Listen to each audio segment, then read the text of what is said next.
I'm Dana Gamble, and I will be presenting and discussing surveys. So what is a survey? A survey is just a careful look at something. It's a tried and true method of collecting authentic feedback. It gives you the good feedback that you need. There are so many different platforms that you can use out there. You just Google, search for surveys online, and you can find so many of them. These are just a few of them that I found online that I've used in the past. SurveyMonkey is one that I recently used, and I found it very user-friendly. I use Google Forms most of the time, but all of these other things I've used in the classroom. I contacted our district to determine the feedback on our Chromebook need during the pandemic, during the coronavirus. And what our district told me was that they received a 94% rate of response, which I thought was phenomenal. They believed that the reason was that they were able to send it out over multiple platforms using text messages, social media. They had a nearly 94% response rate. Those other parents who were unable to respond, they contacted them by phone to determine whether or not their child needed a Chromebook. They used ThrillShare to push this information out there. It shared all the information all at once across multiple platforms, and it ensured that all parents and community members have access to it. However, timing is everything whenever you're presenting a survey. You want to be sure, according to the statistics for successful K-12 survey administration, you want to be sure that you're thinking about the timing. If it's a football night, you may not want to send out a survey because you're not going to get that response rate that you're hoping for. So surveys during parent-teacher conferences or district meetings are helpful. Professional development, if you are trying to survey a teachers, is also helpful. If it's a survey that's sent out during the day, you can say to teachers, hey, if we get an 80% response rate today, then we'll have snacks in the break room. And that is a huge incentive for teachers because we love snacks. Teachers in the classroom can set aside time where they are asking students to fill out their survey. I personally use them as exit tickets in my classroom. It's a quick assessment of their knowledge at the end of a lesson. It kind of lets me know where I need to go back and review. Surveys from administrators or teachers such as who are sending out like a parent survey or a survey to the community, those need to be left open for 2 to 4 weeks to ensure you're getting that feedback that you want. Surveys can provide so much more information than just the 5 questions that you're submitting. If you look a little deeper, you can see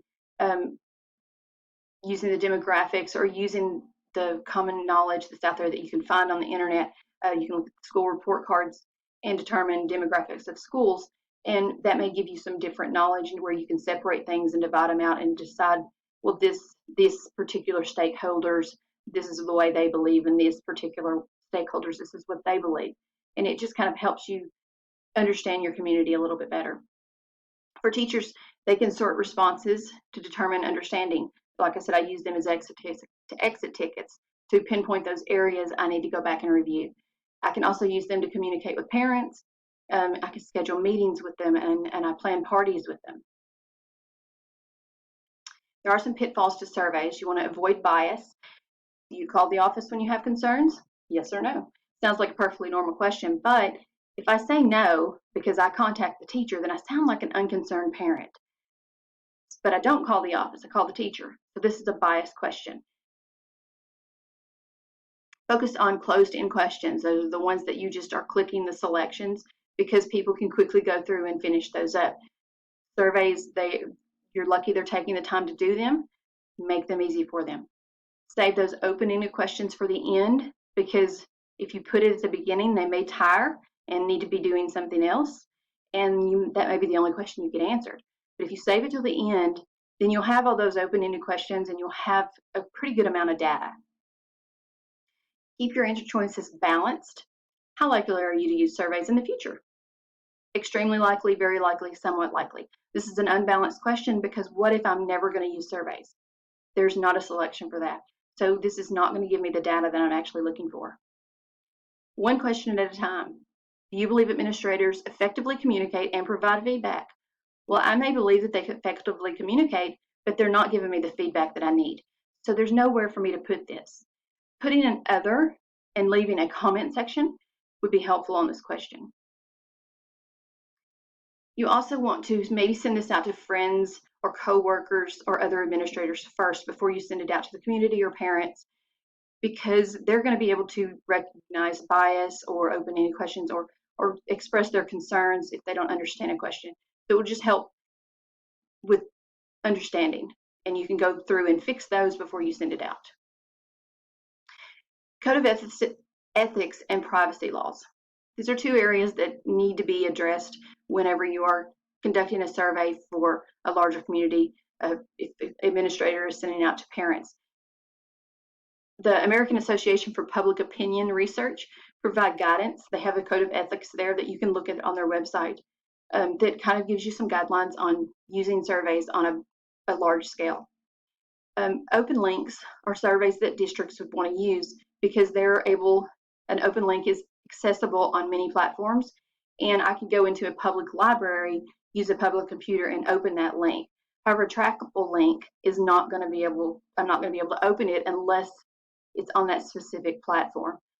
So if it's a Google form that I'm sending to my students, they're only going to be able to access it there. They're not going to be able to go and just click on that and have it open up.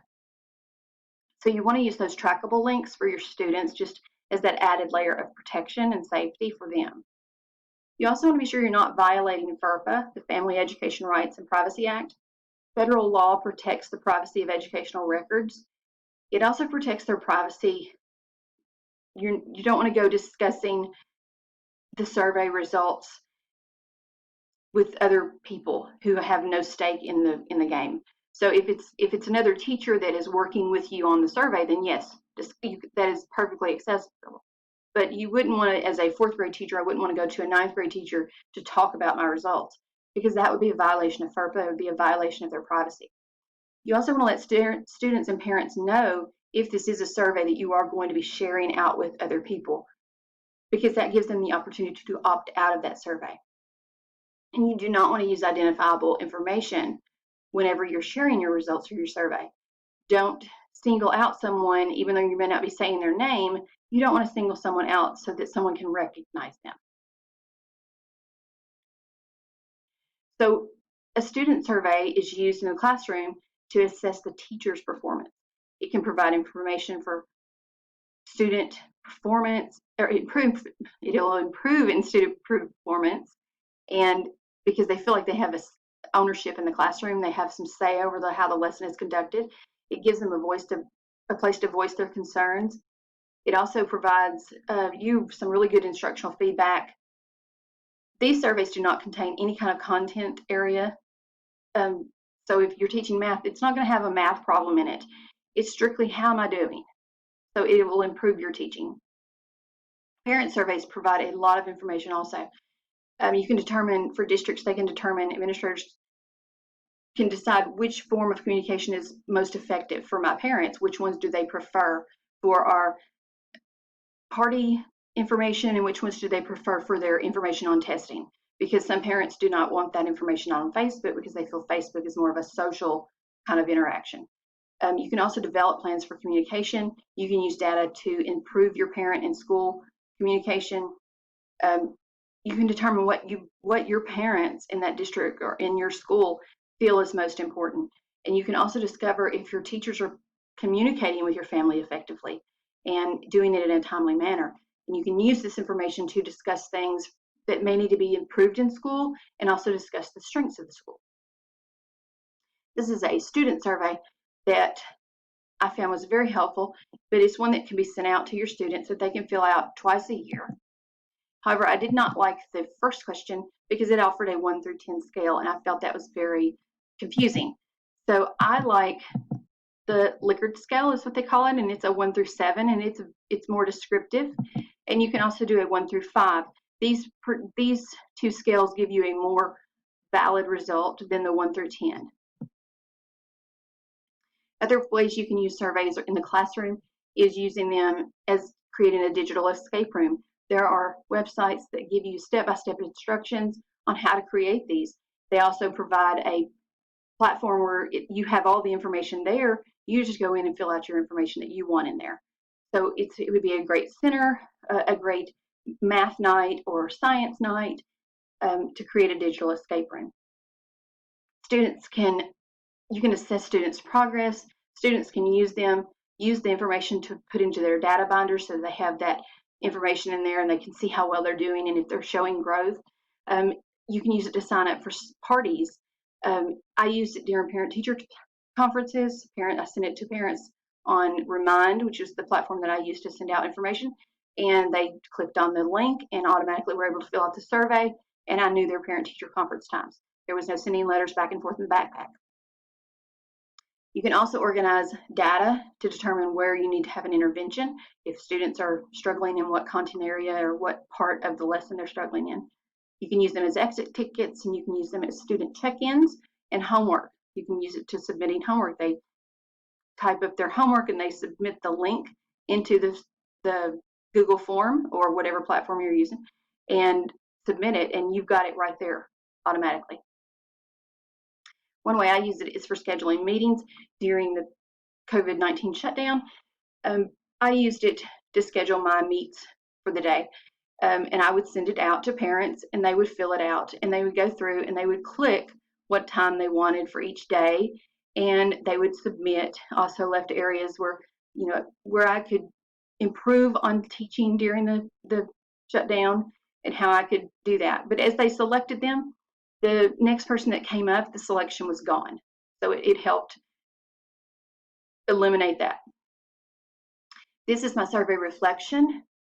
I typed it up into points because my survey reflection is attached. These are the references that I used, and I thank you very much.